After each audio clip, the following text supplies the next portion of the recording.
Nitajibu swali lililoulizwa. Kuna mtu aliulizwa swali very specific. Kwa mimi nitalijibu hilo swali very specific kama alivyokuwa ameuliza. Na swali lilikuwa ni kwamba hivi Urumi, yani upapa ulipataje nguvu? Ulikuja ghafla au ulikuwa taratibu? Na kama ulikuwa taratibu au ulikuja ghafla, ni katika mtiririko gani wa matukio? Kwa sio kitu rahisi. Ni swali kidogo gumu, lakini nitajaribu kulijibu. Lakini kabla sijaendelea na hilo swali, na mimi nikawa nimepata swali la kuwauliza, Valentine Day inafanyika siku gani?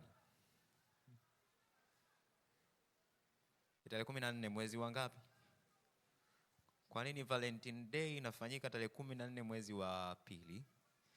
Kwa nini rangi ambayo watu wanaitumia kama rangi ya Valentine Day ni rangi gani? Rangi nyekundu inamaanisha nini?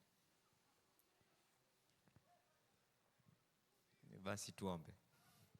Baba yetu mwema, Mungu ishiye juu mbinguni, tunakushukuru kwa vile ambavyo umeendelea kuwa pamoja nasi na kutulinda, kutuhifadhi, hata kutufikisha tena katika siku hii ya leo tunapokuja kwa ajili ya kujifunza, kusikiliza yale yatokayo kwako. Na rika Roho yako Mtakatifu akaendelee kuwa pamoja nasi. Mbariki kila mmoja wetu, akatuongoze, akatuelimishe na akatusadikishe katika ile iliyokuwa kweli, na kweli hiyo ikatutakase na kutuweka huru mbali na dhambi kupitia jina mwana Yesu Kristo. Amina.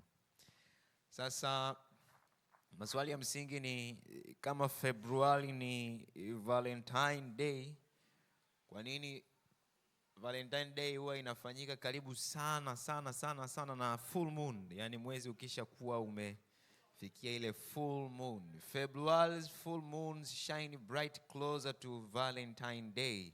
Hii ni mwaka 2025 akaandika hivyo, na hii ndio Valentine Day inavyofanyika, na watu wanafurahia rangi nyekundu wakiendelea kufurahi hapo. Lakini Spells, Ceremony and Magic, hiki ni kitabu. Katika moja ya peji za vitabu hivyo, ukurasa wa 334 unasema maelezo yafuatayo. Sorry, sikuweza kuiandika kwa Kiswahili, nili screenshot nikaweka hapo. Anasema kuna kitu kinaitwa sexual seduction spell. Nikisema spell ni Kiingereza, Kiswahili chake ni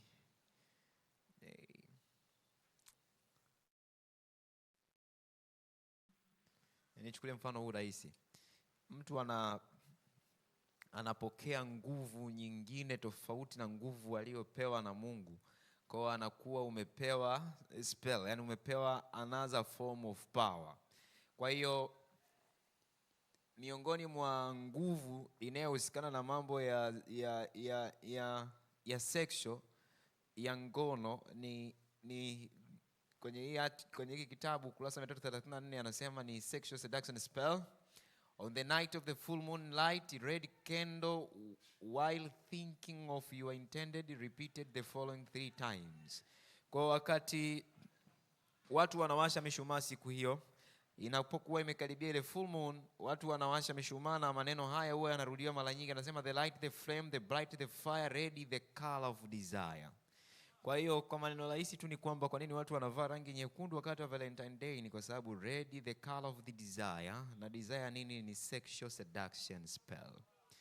Kwa hiyo nikaona tu nije niwaambie ili itatusaidia, lakini ideally tutajibu swali siku ya leo, na swali lenyewe tutakavyolijibu nitaanzia kulijibu kutokea mbali kidogo.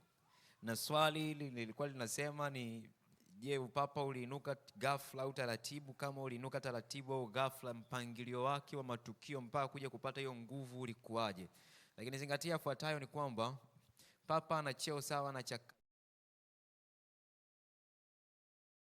Pontifex Maximus, na papa pia anatumia neno Pontifex Maximus, ikimaanisha ni cheo cha juu kabisa alichokuwa nacho Rumi wakati huo. Rumi ya kipagani ilikuwa ni Kaisari, alikuwa kiongozi mkubwa, na ndio papa ambaye anaitwa cheo ambao ndio kiongozi mkubwa kabisa duniani. Kumbuka fuatayo kuna muda ambapo watu walianza kutumia neno papa. Kabla ya hapo alikuwa anajulikana kama askofu mkuu wa Rumi, Bishop of Rome. Then from Bishop of Rome kuna translations kuja kuitwa Pope. Na kuna watu waliofanya hivyo, alafu then wale bishop wa nyuma waliokuwa wakubwa wakapewa title ya kuitwa papa. Kwa hiyo tuanze na maneno haya machache. Romanisms and Reformation, ukurasa 11, anasema yafuatayo: kuna seti 3 tofauti za unabii kuhusu kuinuka, tabia, matendo na maangamizi ya mfumo wa Rome. Seti ya kwanza inapatikana katika kitabu cha Daniel, ya pili katika nyaraka za Paulo, na ya tatu katika barua ya Ufunuo. Na hakuna hata moja kati ya hizi 3 iliyo kamili yenyewe. Ni kwa kuunganisha vipengele vyake mbalimbali pekee ndipo tunapopata picha kamili. Kwa mwandishi huyu wa historia ya zamani, Romanisms and Reformation, yeye alisema ili tuweze kuelewa mfumo wa Urumi unavyofanya kazi, hii mfumo wa Uromani unavyokuwa ukifanya kazi, ni lazima tuweze kuangalia ulioelezewa katika seti ya vitabu 3 katika Biblia. Kitabu cha kwanza ni Daniel, ambao kitabu hicho kilielezea katika aspect moja. Kitabu cha pili ni kitabu cha nyaraka za Paulo, ambao Paulo alielezea katika aspect nyingine, na kitabu cha tatu ni kitabu na nyaraka za Yohana, ambapo katika barua za Yohana, ile waraka wa kwanza wa Yohana, waraka wa pili wa Yohana, waraka wa tatu wa Yohana, na kitabu cha Ufunuo chenyewe ni seti ya 3, na ukiziunganisha hizo kwa pamoja unapata seti kamili. Then anasema kama vile ambavyo hatuwezi kupata simulizi kamili ya maisha ya Kristo kutoka katika injili moja pekee, bali tunapaswa kuzingatia pia yale yaliyoandikwa katika zile nyingine 3 ili kuipata, ndivyo vivyo hivyo ambavyo hatuwezi kupata maelezo sahihi kuhusu mpinga Kristo kwa kutegemea unabii mmoja tu. Lazima tuongeze maelezo yaliyomo katika unabii mmoja na yale yaliyotolewa na manabii wengine wawili. Kwa mbele tuweze kuelewa mfumo, ni lazima tuweze kuchukua Daniel, then tukaunganisha na vitabu vya Paulo, tukaunganisha na kitabu kile cha Yohana. Daniel yeye anaongelea nini sasa? Kwa Kiswahili anasema mtazamo wa awali wa Daniel unaonyesha sura ya kisiasa na mahusiano ya mfumo wa Roma. Kwa Daniel alielezea political aspect, mfumo wa Rumi ukifanya katika mfumo wa kisiasa. Kwa upande mwingine, mtazamo wa awali wa mtume Paulo anaonyesha sura ya kikanisa, ecclesiastical side, na mahusiano ya mamlaka hii. Na unabii wa Yohana katika Ufunuo 13 na 17 unaonyesha mchanganyiko wa vyote viwili, yaani uhusiano uliopo kati ya kanisa la Kilatini na Roma ya kidini, yaani serikali ya Roma. Kwa maneno rahisi ni kwamba Daniel anaongelea nguvu ya kisiasa. Mtume Paulo anaongelea nguvu ya kanisa iliyokuwa nayo. Naye ataketi, atajionyesha katika hekalu la Mungu, akajifanya kuwa sawa na Mungu, akataka kuabudiwa. Anakuja katika kutenda kwake kwa uwezo wote, kwa nguvu yake ya kufanya kazi kwake Shetani. Kitabu cha Thesalonika wa pili fungu la 2 hadi la 4, ile sura ya 2 yote inaelezea hiyo hali, nguvu ya kikanisa. Alafu Yohana katika Ufunuo sura ya 15 na 17 anaunganisha Daniel aspect, anaunganisha na Paul aspect, anaziweka pamoja, anasema ni nguvu ya kisiasa ikiwa imeungana na nguvu ya kikanisa. Ndipo hapo ambapo huo mchakato mkubwa unavyokuwa ukija. Anatumia takwimu zenye sehemu mbalimbali zilizounganishwa. Sehemu moja inawakilisha kipengele cha kisiasa cha mfumo wa Roma kama serikali ya kidunia, na nyingine inawakilisha kipengele chake cha kidini kama mfumo wa kanisa. Na ndipo hapo ambapo rafiki akatamani kujua ni nini kuinuka kwa huu papa kulitukia katika namna gani. Nina pointi takriban 10 kama si 11 hivi ambazo niliamua kuziainisha ili tuweze kuelewa jinsi ambavyo hii Rumi na huo mfumo wake ulivyokuwa umekuwa. Kumbuka fuatayo. Wiki iliyopita tulisoma katika kitabu cha Pambano Kuu sura ya 50 paragraph ya kwanza, ambapo wanasema mfumo huu mkubwa kabisa ndio kazi kuu ya utendaji kazi wa Shetani. This gigantic system is the masterpiece of Satan work. Kwa katika kazi yote Shetani aliyowahi kuifanya duniani, kizio kikuu cha kutenda kazi kwake Shetani ni alianzisha mfumo wa Kikatoliki. Sasa katika mfumo huo ambao kuna kuinuka kwa upapa, jambo namba moja, hadi mwanzoni mwa karne ya 4 Roma lilikuwa jiji la wapagani tu, na Mariki au kile kiongozi au empire au mfalme alikuwa kuhani mkuu wa dini yake. Kutoka dunia ilivyoumbwa mpaka karne ya 4, utawala wa Rumi ulikuwa ni utawala wa kipagani, bado Rumi ya kidini ilikuwa haijaanza. Na wakati fulani, lakini katika karne ya 4 mnamo mwaka 312 AD, mfalme Konstantino alifanya Ukristo kuwa imani ya ulimwengu wa wakati huo wa kale. Kwa Konstantini akabatizwa, akaingia katika dini ya Kikristo, na Konstantini akaufanya Ukristo kuwa sehemu ya dini ya Kirumi. Ndipo Rumi ikaanza kubadilika kutoka Rumi ya kipagani na kuanza kuchukua Rumi ya kidini. Kwa maneno mengine ni kwamba ile Rumi ambayo iliwaua mitume na ikaendelea kufanya kazi ya kuwatesa Wakristo toka Yesu alivyopaa kwenda mbinguni, ikafikia muda ikabadilisha kwa utaratibu, ikajifanya nayo imekuwa Rumi ya Kikristo. Wakati wa Konstantini, Rumi ilikuwa makao ya askofu wa Kikristo, na askofu huyo kutokana na hadhi yake akawa mkuu wa eneo hilo, akawa mtu mwenye umuhimu mkubwa na kiongozi wa Ukristo Ukristo wa Kilatini. Kwa Rumi ikawa kubwa na kiongozi wake mkubwa ambaye alikuwa ni wakati huo alikuwa ndio kiongozi mkubwa wa the emperor aliyekuwa anafanya kazi. Akaanza kuchukua majukumu makubwa, na kwa sehemu kubwa akawa na mvuto mkubwa katika dini na mvuto mkubwa katika serikali, na hali yake ikaongezeka. Romanism and Reformation ukurasa 17 inasema baada ya Konstantino kuongoka, Ukristo kuwa dini rasmi ya ulimwengu wa Kirumi, kanisa lilibadilika kwa kasi kutoka hali ya kuteswa, umaskini na dhiki hadi hali ya heshima, utajiri na starehe. Kwa kanisa ambalo lilikuwa linateswa sana, wanapitia umaskini, dhiki, likabadilika, likaanza kuwa kanisa lenye heshima, utajiri na starehe. Na vile vile likapoteza usafi wake wa awali kwa kasi hiyo hiyo.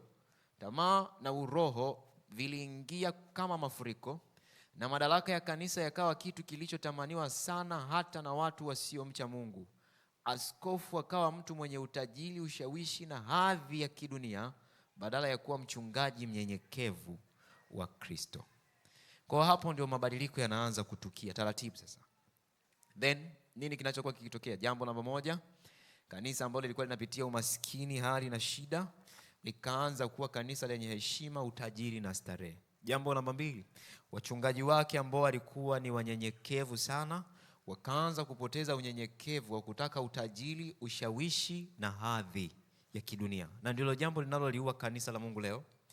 Leo limeibuka kundi la wachungaji wengi ambao hawapendi kabisa kuwa na kitu kinaitwa unyenyekevu, bali wanataka nao wawe tambulike kama matajiri wenye ushawishi na hadhi ya kidunia hadi ndani ya kanisa la Mungu. Habari zenu. Kwa wale ambao wanaelewa system vizuri, wamekaa ndani humu, wameelewa system vizuri, kuna kitu kinaitwa church politics. Yaani hili kanisa nalo lina mfumo wake fulani ambao huwa kuna muda kuna siasa zinaendelea ndani humu. Church politics zinafanyika, na wengi wanao run church politics wanatafuta sana hadhi na heshima ya kidunia badala ya kutafuta unyenyekevu ule wa Mungu aliyokuwa ameitoa. Jambo namba 4, mara ya kwanza askofu mkuu alikuwa kitu kidogo, dhaifu, kipya, chini ya kivuli cha nguvu imara na ya kale. Kwa hiyo askofu alivyoanza alikuwa hana nguvu, alikuwa dhaifu. Kwa kitu pekee kilichokuwa kinampa nguvu, alikuwa amejishikamanisha na nguvu imara ya kale, ile upagani wa kale. Then hata hivyo, wakati ulileta mabadiliko na hatua kwa hatua, kikawa kitu imara chenye nguvu cha kipekee cha kale katikati ya mataifa. Kwa hiyo Rumi ikaanza kubadilika, ikaanza kuchukua nguvu imara, ikawa na ushawishi wa kipekee katikati ya mataifa. Na jambo namba 6, kwa kuwa watu hawa wasio na ustaarabu ambao hivi karibuni tu walikuwa wamepokea Injili, kanisa la Roma likawa kanisa mama. Then askofu wa Roma ndiye aliyekuwa kiongozi wa maaskofu wa Ukristo zamani hizo. Kwa kanisa likabadilika, likajiita sasa ndio kanisa, likawa kanisa mama. Alafu kutokea hapo viongozi wake, askofu yule mkuu wa kanisa ndio akawa kiongozi mkubwa wa viongozi wote wa dini ya Ukristo zamani hizo. lakini bado hajafikia level ya kuwa papa. Bado papa hujaanza hapo.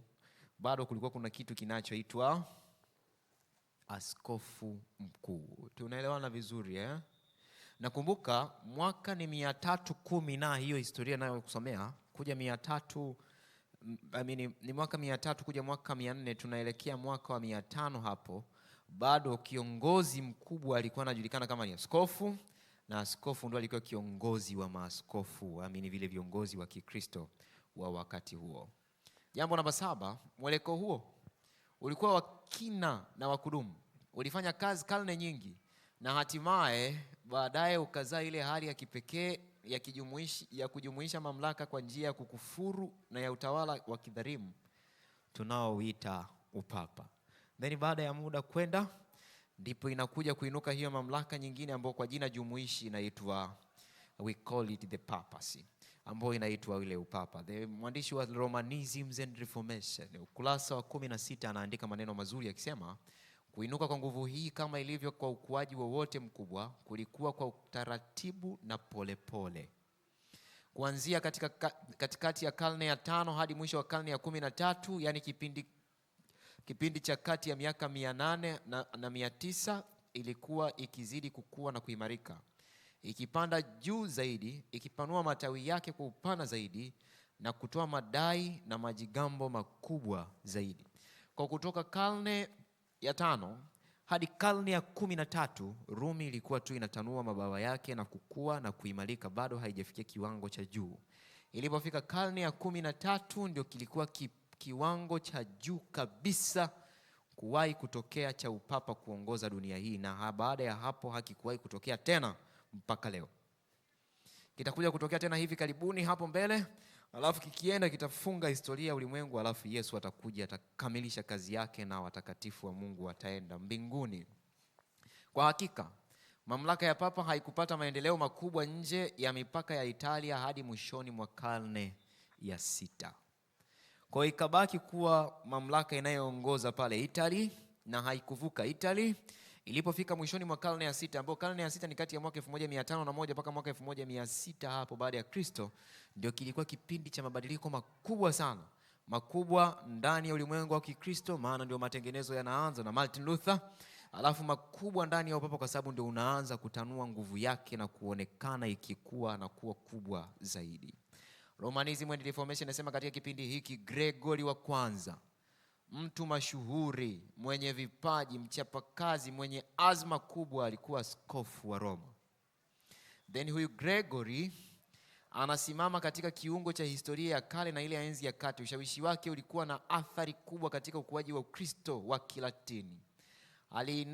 Aliinua sana hadhi yake katika mawasiliano na mahusiano na maaskofu wengine pamoja na watawala wa Ulaya ambao alikuwa akiwasiliana nao mara kwa mara. Na Gregory huyu ambao anajulikana kama Papa Gregory wa kwanza, ambaye alitawala, alikuwa papa katika mwaka 540 mpaka mwaka 604. Huyu Gregory anajulikana kama Gregory the Great. Yeye ndio alianza kubadilisha utawala wa Kirumi, kuachana na kuchukua mambo mengi ya pagani na kuyavalisha Ukristo, alafu yaingie ndani na kuingiza hapo. Alikuwa mtu mwenye uwezo mkubwa sana wa akili na msimamo usioyumba. Alikuwa anaitwa Gregory the Great. Kwa Baba Gregory the Great, zingatia fuatayo: alitawala mwaka 540 mpaka mwaka 600 na ngapi? 4. Then pembe ndogo iliinuka mwaka 100 ngapi?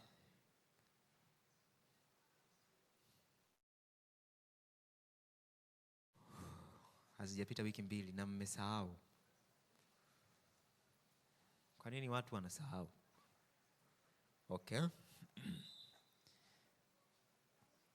Kwa mafundisho yote na uvumilivu, ngoja nijitahidi kuwa mvumilivu. Ila ingekuwa kwenye medicine, huo uvumilivu huwa sina na haupo kabisa, ni sap zingetembea. Ningetumia kanuni moja nilikutana nayo kule OT. Wale wanasoma OT, niliwahi kuona mtu anapewa sap mbele ya presentation. Yaani ka present kamaliza, daktari mmoja akasimama akasema, hivi huyu tumruhusu aondoke au tubaki naye? Mkurugenzi wa hospitali wa wakati huo akasema abaki. Akageuka akamwambia head of department, unasemaje? Akasema mimi nishaweka SAP. Na kweli jalibaki. Imeisha. Yani walivyoona tu wanaongea pale anawasilisha, wakasema humu kichwani bado hamna kitu, bado tubaki naye. Yani nyinyi mngebaki hapa basi tu. Rumi pembe ndogo ilianza kuinuka mwaka gani? Sifaili. Mwaka gani? 537. Jumlisha 1 inakuwa ngapi? 538. Kwa katika mwaka wa 538 ndipo Daniel akaona kapembe ndogo kakianza kukua. Zingatia yafuatayo. Wakati tunajifunza pembe ndogo wiki 2 zilizopita, niliwaambia pembe ndogo ilianza ikiwa ndogo, alafu ikaanza kukua. Kwa kadri ilivyokuwa ikiongezeka ukubwa, ilihitaji nafasi kubwa, kwa hiyo ikabidi itoe pembe nyingine ngapi? 3. Kwa mwaka 538 pembe ndogo inaanza, na mwaka 540 the Great God the Great anaingia na kuanza kazi. Tunaelewana vizuri hapo? Anabadilisha mfumo wa Kikatoliki unahama, anakuwa kiungo muhimu kati ya enzi ya kati na ushawishi na kipindi cha historia ya kale. Kwa wakati ya mabadiliko makubwa yanatokea kati ya Roman Catholic, alafu wanaunganisha na mabadiliko ambao mapya yanakuwa yanakuja. The same kama Yohana Mbatizaji. Ambapo Yohana Mbatizaji alikuwa kiungo kiunganishi, akiunganisha agano la kale na agano jipya. Daraja la kuunganisha agano la kale na agano jipya alikuwa ni Yohana Mbatizaji.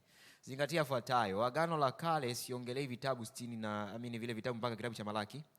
No, agano la kale ni vitabu vyote kuanzia Mwanzo mpaka kitabu cha Mathayo, sura yake inayoongelea kabla Yesu hajauawa. Zile sura zote kurudi nyuma yote ni agano la kale. Yesu anaishi duniani, anaona watu wanaenda kuchinja kondoo, wanatoa kila kitu, yupo anatazama. Yohana anamtambulisha Yesu, mwana kondoo amekuja, sasa watu hawaelewi, Yesu yupo. Hivi vile zote ni agano la kale. Agano jipya linaanza baada ya Yesu kufufuka. Habari zenu. Makafara yanaisha, Yesu anapokufa anasema imekwisha, agano la kale limeisha, linaanza agano jipya. Yani hakuna tena kutoa makafara, kila kitu kinakuwa kipya, sio vitabu. Sasa Gregor the Great alipofanya kazi yake, kukawa na mabadiliko kutoka askofu wa Rumi hadi kuja kuwa askofu wa dunia nzima. Na aliyefanya hii kazi alikuwa ni nani? Mara baada ya Gregory, mrithi wake aliitwa Boniface wa 3.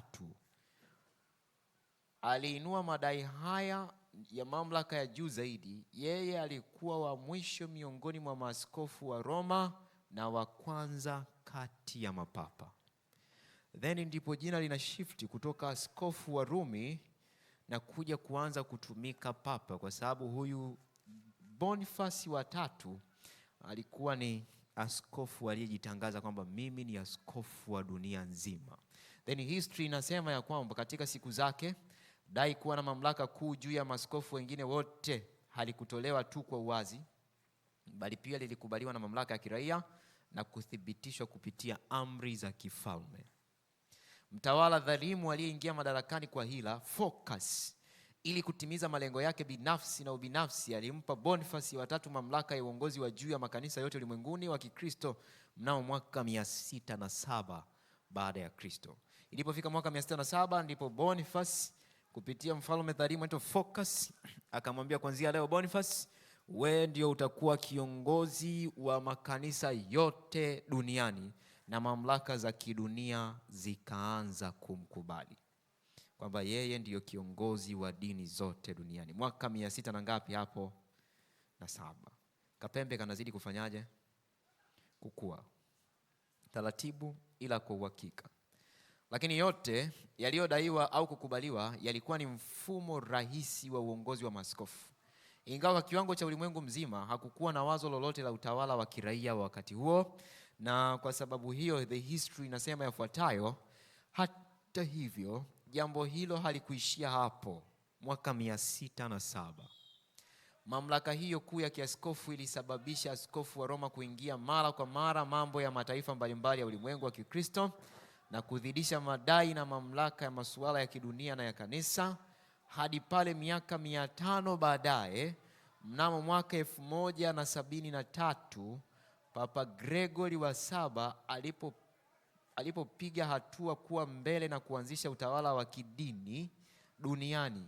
Yeye ndiye wa kwanza kudai akiwa mwakilishi wa uungu kuwa juu ya wafalme wote duniani.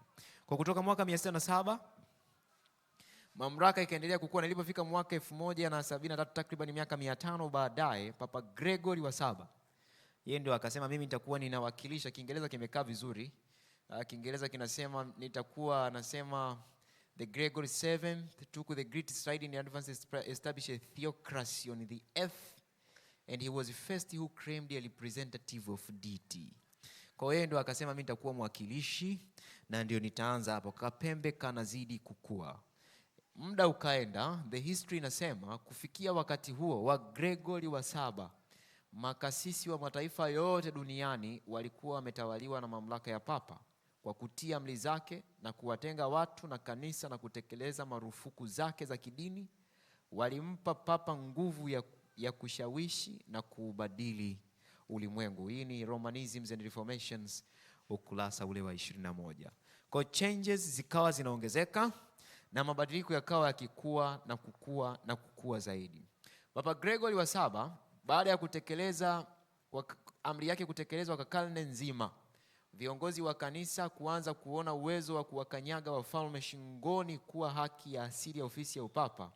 Roho ya kiburi na uchochezi wa upapa ilifikia kilele chake cha juu kabisa. Kwa from Gregory wa 7, ukatili aliyofanya kuwanyanyasa wafalme, kiwango cha juu kabisa kinafikia wakati wa Papa Innocent wa 3, ambao historia ya dunia hii, haijalishi utasoma historia dhaifu kama Wikipedia, haijalishi utasoma the great source inayoongelea kama encyclopedia, haijalishi utasoma historia ipi dunia hii, na maelezo tu machache inakwambia kiwango cha juu kabisa cha Rumi kufikia kiwango cha juu kabisa ni wakati wa Papa Innocent wa 3, ambapo Papa huyu Innocent wa 3 wakati wake hakuna mwanadamu aliyethubutu kumuuliza swali wala kupinga mamlaka yake hata mmoja katika kipindi chote alichotawala. Na ndio wakati wake ambapo Biblia ilionekana kama imezimwa kabisa na dunia ikakaa kimya. Mungu akanyamaza na yeye kimya kikuu. Innocent wa 3 anatawala. Wakati wake historia inasema kilele cha kipimo hicho kinaweza kuanzia wakati wa upapa wa Innocent wa 3, ndio ilikuwa mwanzoni, na mnamo mwaka 1198 malengo makuu ambayo mapapa wa Roma walikuwa wakiyafuatilia kwa uthabiti wa karne nyingi yalionekana hatimaye kufikiwa: uhuru wa mamlaka, ukuu kamili wa juu ya kanisa la Kikristo na udhibiti kamili wa utawala wa Ulaya ukawa chini yake.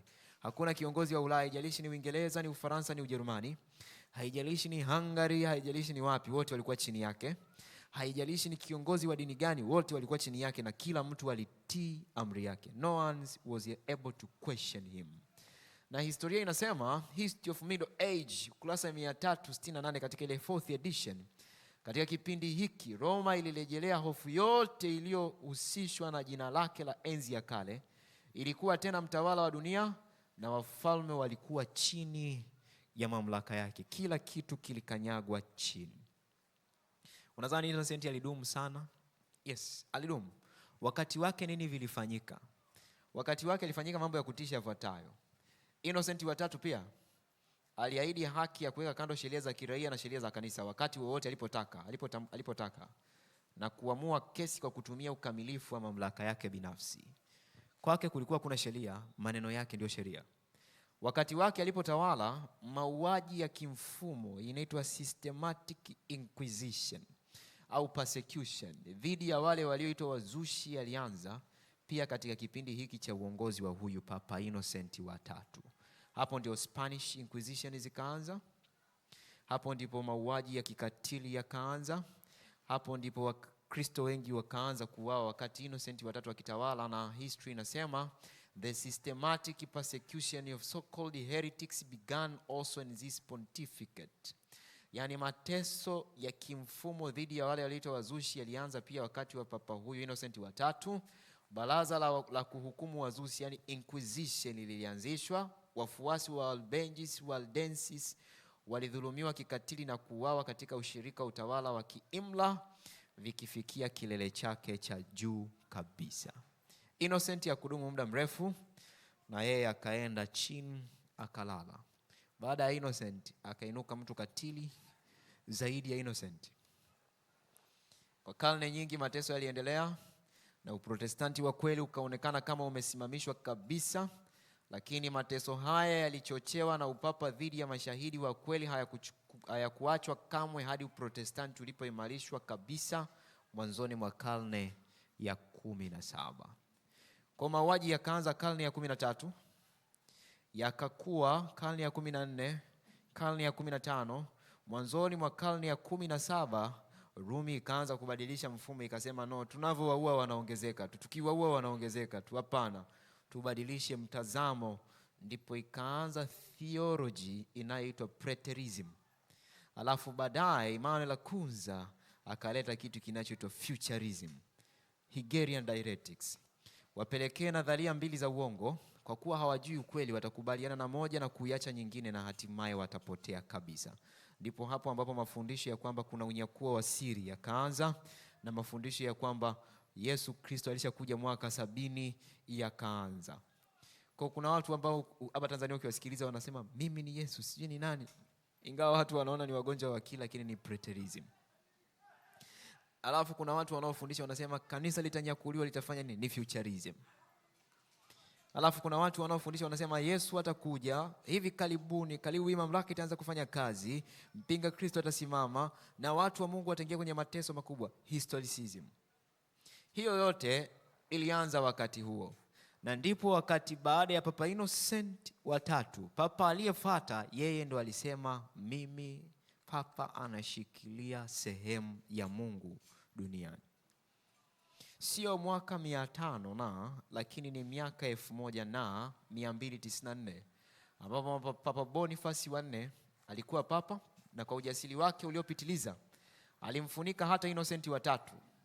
Anastahili kuitwa mtu mwenye tamaa kubwa zaidi ya kujimilikisha mamlaka isiyo yake, kama ilivyothibitishwa na hati yake maarufu ya kipapa inayoitwa Unam Sanctam, ambao Unam Sanctam niliwasomea siku ile tulipokuwa tunajifunza pembe ndogo, na nikawasomea. Inasema ya kwamba maneno marahisi tu yanasema yafuatayo: mamlaka ya kanisa ina amri juu ya mamlaka ya kidunia, na mamlaka yote ya kidunia itakapofanya maamuzi ni lazima iulize mamlaka ya kanisa.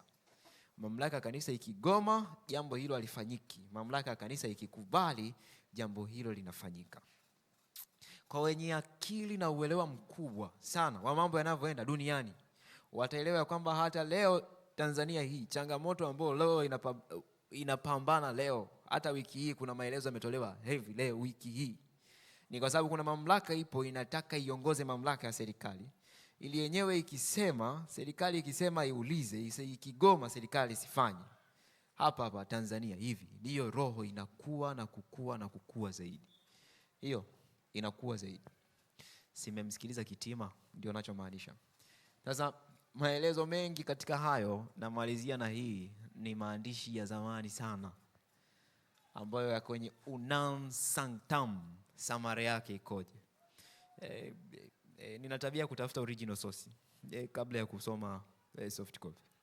Hajalishi nimesoma kwenye roho nabii, yani nitajitahidi kwa akili zangu nilizopewa na Mungu kutafuta original source. Kwa nilipata original source ya maandishi ambayo kwa muda mrefu sana wa Adventist Sabato tumekuwa tukiyafundisha na kuyahubiri. Nilikuwa sinayo soft copy, original source. Sasa nikayapata. This is a summary.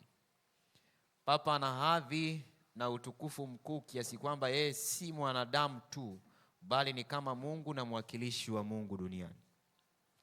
Then anasema papa pekee ndiye anaitwa mtakatifu zaidi, mtawala mkuu wa kimungu, mamlaka mariki mkuu, mfalme wa falme. Papa ana haki, ana hadhi na mamlaka kuu kiasi kwamba anaunda mahakama moja na Kristo, hivi kwamba lolote analolifanya papa huonekana kana kwamba linatoka katika kinywani mwa Mungu. Papa ni kama Mungu duniani. Hayo maneno yalitamkwa na Boniface wa 4 mwaka 1294 katika pepa yake inayoitwa Unam sanctum. Habari zenu. Then hiyo mamlaka ikakua na haikuishia hivyo hivyo. Yale yaliyodaiwa na Papa Boniface wa 8 katika karne ya 13 yameendelea kudaiwa tangu wakati huo mfululizo wa mapapa hadi kufikia Papa Pius wa 9 na hata Papa Leo wa 13 katika karne ya 19, ambapo Papa Leo wa 13 yeye alisema tunashikilia hapa duniani mahali pa Mungu mwenyewe. Then ilipofika mwaka 1798 Biblia inasema nikaona kimoja cha vichwa vyake kana kwamba kimetiwa jeraha la mauti. It means hiyo mamlaka yote aliyokuwa nayo ya kuongoza serikali za dunia hii ikanyang'anywa, na baada ya kuondolewa mamlaka hiyo, dunia yote ikaona kama mamlaka imepotea. Lakini Rumi kama kawaida yake, Daniel 7 fungu la 22 inasema mfalme wa 4 atatawala mpaka mwisho wa dahari. Rumi ikaingia underground kufanya mambo yake, na ndio wiki iliyopita tukaona underground ya Rumi Jesuit anavyoongoza vyama vya siri, na tukaangalia vyama viwili vya siri tu tulivyoona wiki iliyopita. Ilikuwa ni Knights of Malta na the Templars, ambapo katika Knights of Malta wao wanaongoza vyama vya siri, secret organization zote. Haijalishi ni TC, haijalishi ni CIA, haijalishi ni KGB, haijalishi ni Mossad, anywhere wanarani wao. Ndipo kitabu cha Ezekiel sura la 28 ile fungu la 14-15 anasema hakuna neno la siri. Una hekima kuliko Daniel, wala hakuna neno la siri wanadamu wanaloweza wakafanya asilijue, kwa sababu he runs all secret organization.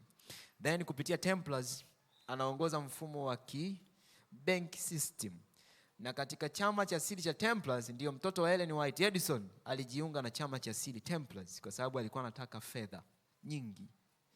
Na mama yake akiwa amekaa huko Marekani, kijana yuko chuo anasoma na amejiunga na Templars, ndipo mama anamwandikia barua Edison. Anamwambia, mwanangu, hukutaka ushauri kwangu wala kwa watu wote wazee wa imani walioko huko Battle Creek, na umeamua kujiunga na the Templars, na jambo hilo unajua hatukubaliana nalo sisi watu tunaoita Sabato, na kwa sababu hiyo usipoachana na the Templars hutaiona mbingu. Edison akakaa akafikiri. Baadaye Edison akaamua kurudi na kushirikiana na kujiunga tena na watu wa Mungu na kuianza kazi ya Injili. Unadhani leo kanisani kuna kina Edison wangapi? Kuna Knight of Templars wangapi? Wengi, massive, wengi. Ngoja nikupe huu mfano maana tumeshamaliza. Na muda wetu unakuwa umeisha kwa leo. Tunapomalizia hii, mwalimu wa nyimbo leo yupo, haja kutuimbisha. Wakati fulani nilikuwa nikifundisha sehemu fulani hapa Dar es Salaam, sitaitaja maana kuna watu mnayejua hayo maeneo vizuri sana. Na katika one of presentation nilikuwa nafundisha Ufunuo sura ya 13, na nikagusia kuhusiana na secret organization, na nikasoma kauli na kwenye kitabu cha Evangelism inasema hakuna mtu atakayejiunganisha na Freemason au chama chochote cha siri atakayeingia mbinguni. Nilipomaliza nikatoka nje, sielewi linaloendelea. Akanifuata mzee mmoja amejaa hasira. Alikuwa mzee kiongozi wakati huo, amejaa hasira. Akaniambia, hautakanyaga tena hapa. Sasa sikumuelewa. Nikamuuliza tu, ideali kidogo nina kaujasiri, nadhani kalikopitiliza. Nikamuuliza kwa nini? Akaniambia, unasema hatutaingia mbinguni? Niliorozesha vyama vya siri na vya Tanzania nikavitaja, navyo vifahamu vichache vya siri. Akaniambia, unasema hatutaingia mbinguni? Nikasema sio mimi nimesema, ni Mungu amesema. Akaondoka kwa hasira. Akaja mzee mwingine wa kanisa, yeye ni Mkenya, ila anafanya vyama vya siri vya Kenya nchini Tanzania. Aliponifuata akaniambia, tangu niwe Mkristo, nibatizwe, nijue, sijawahi kujua mambo haya. Unamaanisha ya kwamba sitaenda mbinguni? Nikamwambia sio mimi namaanisha, ila ni Mungu amesema. Akaniambia sijaelewa vizuri, natamani kuelewa. Nikamwambia nenda kachukua kitabu cha Selected Message, gombo la kwanza, kuna sura nzima imeandikwa Secret Organization. Kasome. Alisoma, baadaye akanitafuta akaniambia nimeamua moyoni mwangu kwamba nimeachana na hiyo kazi. Ingawa inanipa fedha nyingi na nini, nimeachana na hiyo kazi, ninarudi kwetu Kenya, nitaanza kufanya kazi ya kilimo, ninataka kwenda mbinguni. Makundi haya mawili ndani ya kanisa la nani? La Waadventista Sabato. Nilokutana nayo mimi, Secret Organization ndani ya kanisa la Mungu. Kiapo cha 4 kinasemaje wale waliokuwa wiki iliyopita? Kwa Protestanti we Protestanti, kwa Wayahudi we Myahudi, pata nafasi, hubiri, mseme papa kwa kadri unavyoweza, kusanya taarifa zote, tuletee sisi. Alafu tujue namna ya kudili na hawa watu. Yesu anakuja, kazi anayotuita sisi kwetu ni moja tu. Ni lazima tuwaambie watu juu ya mamlaka hii na kuambia watu wajiandae, kwa sababu Yesu Kristo anakuja hivi karibuni. Bwana wabariki sana. Ila msisahau. Maana mnasahau sana, msisahau. Sasa sijui kwa nini mnasahau, na ni young generation. Mama Mnobi yeye ana exception. Ila ninyi mnasahau. Basi Bwana wabariki, tusimame tuombe. Kwa aliyeuliza swali juu ya kuinuka kwa upapa ni systematic, ninatumai nimejibu ni systematic toka mwaka 500, toka alipoingia Gregory the Great mwaka 548 mpaka climax ya Papa Innocent wa 3, alafu then na kuanguka kwake kwa Papa Pius wa 6. Tuombe. Baba mwema, Mungu ishiye juu mbinguni, tunakushukuru kwa ajili ya masaa ya asubuhi ya leo. Tumeweza kuona namna ambavyo pembe ndogo iliinuka na hatimaye ika exercise power yake. Ingawa jeraha lilionekana la mauti, lakini Ufunuo akamaliza akasema nikaliona jeraha hilo likapona, na jeraha lile likapona. Kichwa ni kile kile kilichopewa jeraha, ndio kichwa kilichopona kikarudia mamlaka na nguvu yake. Hivi karibuni jeraha hili linapona. Hivi karibuni tumezoea kusikia watu wakitekwa na kupotea kwa sababu ya ishu za kisiasa. Lakini hivi karibuni watu watatekwa na kupotea kwa sababu ya kuutangaza ukweli. Je, ni nani miongoni mwetu atakayesimama na kuwa mwaminifu kusimama kuutangaza huu ukweli hata kuikabili mauti? Kila mmoja wetu anatamani yawe miongoni mwao, lakini jambo hilo haliwezekani isipokuwa kwa uwezo wako. Tunakusihi na kukuomba kutupatie Roho wako Mtakatifu, ukatupatie roho ya ujasiri. Na kwa wale Mungu ambao unaona hawawezi kabisa kuikabili hiyo hali, ruhusu walale usingizi wa mauti, wapumzike wakingoja ile asubuhi iliyo njema. Imani yetu ni kwamba utaendelea kutulinda sote na kutuhifadhi hata wakati mwingine, kupitia jina la Yesu Kristo. Amina. Mwalimu Shibanda karibu. Wakati mwalimu anakuja tukumbuke yafuatayo. Wiki